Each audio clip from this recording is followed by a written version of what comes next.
આજે સૌપ્રથમ તો હું ભારતીય રાષ્ટ્રીય કોંગ્રેસ પક્ષના માન્ય અધ્યક્ષ શ્રી ખડકે સાહેબ, માન્ય સોનિયા ગાંધીજી તથા માન્ય રાહુલ ગાંધીજીનો ખૂબ ખૂબ આભાર માનું છું કે મને મારી ખૂબ જ નાની ઉંમરમાં એક યંગ ચહેરા તરીકે મને પાટીદાર સમાજના દીકરા તરીકે આજે મને મૂક્યો છે, ત્યારે હું ખૂબ જ તેમનો આભાર માનું છું। સાથે સાથે ગુજરાત પ્રદેશ કોંગ્રેસ સમિતિના માન્ય અધ્યક્ષ અને રાજ્યસભાના સાંસદ એવા શક્તિસિંહ ગોહિલ સાહેબનો પણ ખૂબ ખૂબ આભાર માનું છું। તેમજ જામનગર જિલ્લા શહેર અને જિલ્લાના બંને હોદ્દેદારો અને વરિષ્ઠ નેતાઓ માનનીય શ્રી વિક્રમભાઈ માડમ, જેટી પટેલ સાહેબ, પ્રવીણભાઈ મુછડે સાહેબ, શહેર પ્રમુખ દિગુભાઈ જાડેજા તથા અમારા જામનગર જિલ્લા પ્રમુખ શ્રી મનોજભાઈ કથિરિયા તથા અન્ય તમામ હોદ્દેદારોનો જે મારો સુરમાં સુર પુરાવ્યો છે અને મને સાથ સહકાર આપ્યો છે। લોકસભાના ઉમેદવાર તરીકે જ્યારે આ જામનગર લોકસભાની બેઠક એ દેવભૂમિ દ્વારકા અને જામનગર બંને વિસ્તાર સાથે મળી અને આ લોકસભાની બેઠક છે, ત્યારે મને મારી નાની ઉંમરમાં ઉમેદવાર તરીકે પસંદગી કરી છે, ત્યારે પાર્ટીએ મારા ઉપર કળશ ઢોર્યો છે, મારી પર જે વિશ્વાસ રાખ્યો છે, ત્યારે તેમનો હું ખૂબ ખૂબ આભાર માનું છું।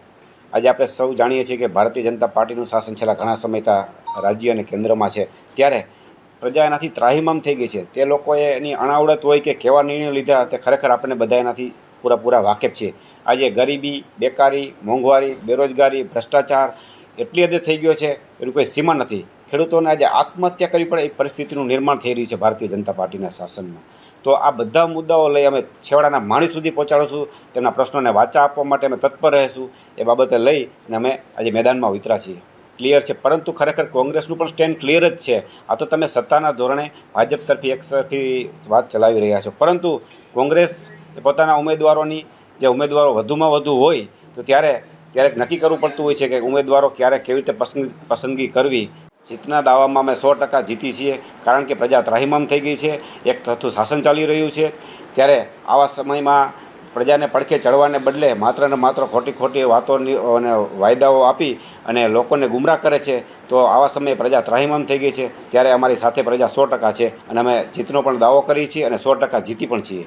આ વિસ્તારના જો સૌપ્રથમ તો જામનગર જિલ્લો અને દેવભૂમિ દ્વારકા જિલ્લો, એમાં મોસ્ટ ઓફ 90%થી આસપાસ ખેડૂત વર્ગ છે। તો ખેડૂતોના અનેક પ્રશ્નો છે, ખેડૂતોને દિવસે લાઇટ મળે એવા પ્રયત્નો અમે 100% કરીશું, કારણ કે ત્યાં જે દીપડાઓના ત્રાસ છે ત્યારે ખેતરોમાં કામ કરવું મુશ્કેલ બને છે। તો આવા સમયે અમે ખેડૂતોની પડખે લઈ એના પ્રશ્નોને વાચા આપીશું અને એના પ્રશ્નો હલ કરીશું। આ ઉપરાંત પાક વીમાનો પ્રશ્ન છે ખેડૂતોને, તો એ વીમા પ્રીમિયમ એ લોકોએ બંધ કરી દીધી છે વીમા યોજના, તો અમે પુનઃ પાછી ચાલુ કરીશું।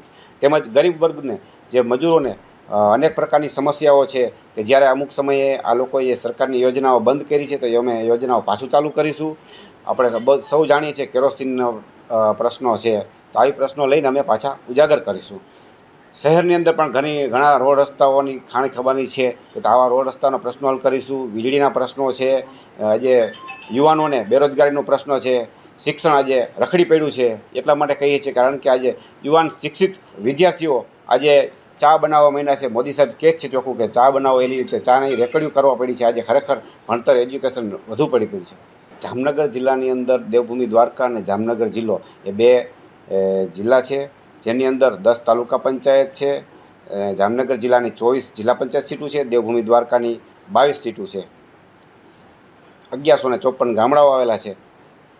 જ્ઞાતિના સમીકરણ મુજબ તો હવે પટેલ સમાજના પણ મતો ઘણા છે, મુસ્લિમ સમાજના પણ મત છે, દલિત સમાજ છે। તો આમ આખરે એ જનતાએ નિર્ણય લેવાનો છે, મતદાન કેને કરવું, કેવા સમયે ક્યારે કરવું, કેવી રીતે કરવું, જનતા નક્કી કરશે। હવે એ તો આપણે બધા જાણીએ છીએ ને કે ભાજપના નેતાઓ પૂરી રીતે મોટી વાર્તાઓ કરે છે, આટલા કરોડ ફાળવા છે ને આટલા આમ કર્યા છે, અમે આટલા લીડથી ચૂંટાશું, તો અગાઉ ખોટી વાકેફ વાતો કરી અને પ્રજાના મગજને ગુમરાહ કરી રહ્યા છે।